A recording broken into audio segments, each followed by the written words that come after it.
Good morning students. आज हम एक प्लांट हार्मोन एब्सिसिक अम्ल के बारे में पढ़ेंगे। एब्सिसिक एसिड जो होता है जिसे ABA भी कहा जाता है, यह एक प्राकृतिक वृद्धि नियंत्रक पदार्थ है। यह अत्यंत सूक्ष्म मात्रा में 1 ppm से भी कम मात्रा में एक वृद्धि संदमक या ग्रोथ इनहिबिटर के रूप में कार्य करता है। आज हम इसकी डिस्कवरी यानी खोज और इसके फिजियोलॉजिकल इफेक्ट्स के बारे में जानेंगे। सबसे पहले अपन इसकी डिस्कवरी या खोज के बारे में देखते हैं। 1963 में एक वैज्ञानिक थे जिनका नाम था PF वेरिंग। उन्होंने व उनके सहयोगियों ने काष्ठीय पौधों में बड डोरमेंसी का अध्ययन किया। इन्होंने ऐसा स्यूडोप्लेनेटस नामक पौधे की पत्तियों में से एक डोरमेंसी इंड्यूस करने वाले सब्सटेंस को आइसोलेट किया और इसको इन्होंने डोरमिन नाम दिया। इसी समय में दूसरे वैज्ञानिक थे जिनका नाम था HR कॉन्स व FD एडिकॉट। इन्होंने पादप पूतकों से ऐसा पदार्थ युक्त किया जो पौधों में पतझड़ को तेज कर सकता था। इन्होंने ही जो कॉटन बॉल्स थे उनसे 2 आंशिक रूप से परिशुद्ध अंश प्राप्त किए जो यंग कॉटन की सीडलिंग में लीफ एब्सिसन को तेज कर सकते थे। इन्होंने इन्हें एब्सिसिन 1 और एब्सिसिन 2 नाम दिया। इसके बाद देखें अपन तो स्टीवनिक और के रॉथवेल व RL वैन, ये जो वैज्ञानिक थे, इन्होंने ल्यूपिन्स में एक फल विगलनकारी पदार्थ का पता लगाया था जो फलों में विगलन प्रेरित करता है। 1966 में देखें तो जापान के कोशुमुजी, इंग्लैंड के JW कॉनफोर्थ तथा ऑस्ट्रेलिया के LG पॉर्टर व RFM वान स्टीवनिक द्वारा किए गए अध्ययनों से पता चला कि ये जो डोरमिन, जिसे डोरमिन कहा गया था वो, वेरिंग के द्वारा जिसे डोरमिन कहा गया था वो, और जिसे एब्सिसिन कहा गया था, ये दोनों केमिकली देखे गए तो ये एक ही पदार्थ हैं और उन्होंने इस पदार्थ का नाम, ये दोनों जो पदार्थ है एक ही, और इनका नाम एब्सिसिक एसिड रखा गया। ये तो थी इसकी डिस्कवरी के बारे में। अब अपन इसके नेक्स्ट देखते हैं फिजियोलॉजिकल इफेक्ट्स। ये इसके कुछ फिजियोलॉजिकल इफेक्ट्स हैं जिसमें सबसे पहला है कलिका सुसुप्तावस्था, जिसे बड डोरमेंसी कहते हैं कि बड डोरमेंसी में एब्सिसिक अम्ल का क्या प्रभाव होता है। ये जो एब्सिसिक एसिड होता है ये वृद्धि प्रक्रियाओं को संदमित करता है और कायिक व पुष्पीय दोनों प्रकार की कलिकाओं के खिलने की प्रक्रिया को मंद करता है या रोक देता है। ऐसी वातावरणीय परिस्थितियां जो एब्सिसिक एसिड के स्टोरेज और जिब्रेलिक एसिड की मात्रा में कमी से रिलेटेड होती हैं वो डोरमेंसी के लिए अनुकूल होती हैं। अतः जो कलिका सुसुप्तावस्था होती है जिसे अपन बड डोरमेंसी कहते हैं, वो एक्चुअली में एब्सिसिक एसिड व जिब्रेलिन के बीच में एक संतुलन के द्वारा नियंत्रित होती है। दूसरा इसका फिजियोलॉजिकल इफेक्ट जो है वो कोल्ड हार्डीनेस या शीत सहनशीलता के रूप में है। एसर जो है, एसर जैसे कई सारे वृक्ष ऐसे होते हैं जिनमें एब्सिसिक एसिड एक हार्डीनेस प्रमोटर के रूप में कार्य करता है। एब्सिसिक एसिड के बाह्य अनुप्रयोग से यदि बाहर से एप्लीकेशन की जाए, अप्लाई किया जाए एब्सिसिक एसिड को, तो वृक्षों पर जो कोल्ड से जो क्षति होती है उसका प्रभाव कम हो जाता है।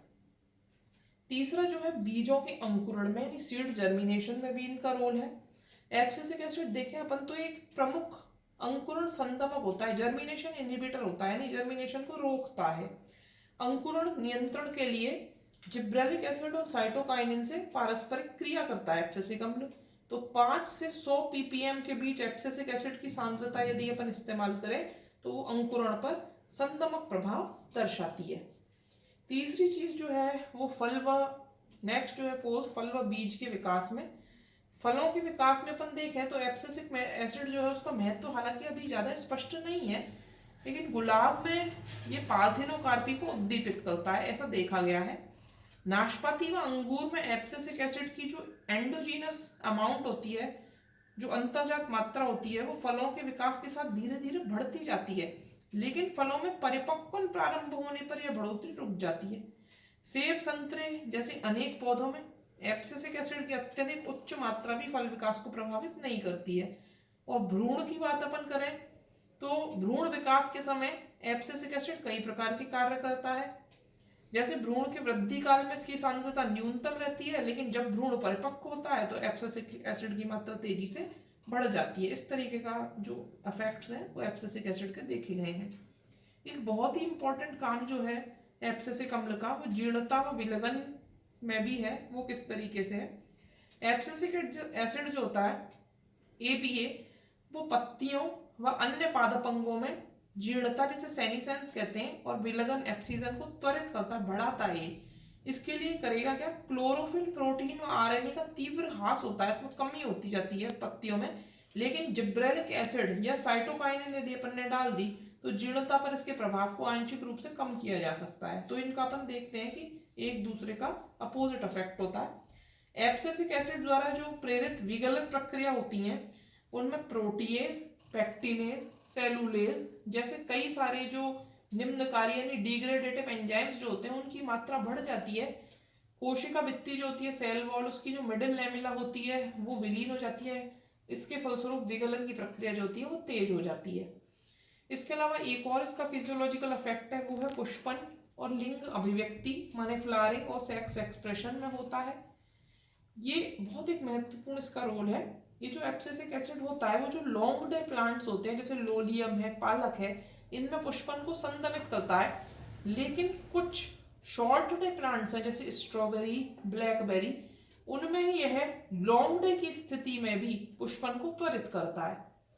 इसी तरीके से लिंग अभिव्यक्ति में अपन देखें तो एब्सिसिक एसिड के अनुप्रयोग से पुष्पों में हालांकि लिंग अभिव्यक्ति परिवर्तित नहीं होती है, लेकिन जैसे कैनाबिस सटाइवा है उसमें देखा गया है कि एब्सिसिक एसिड स्त्री पौधों पर जिब्रेलिक एसिड द्वारा उद्दीपित नर पुष्पों का निर्माण रोक देता है।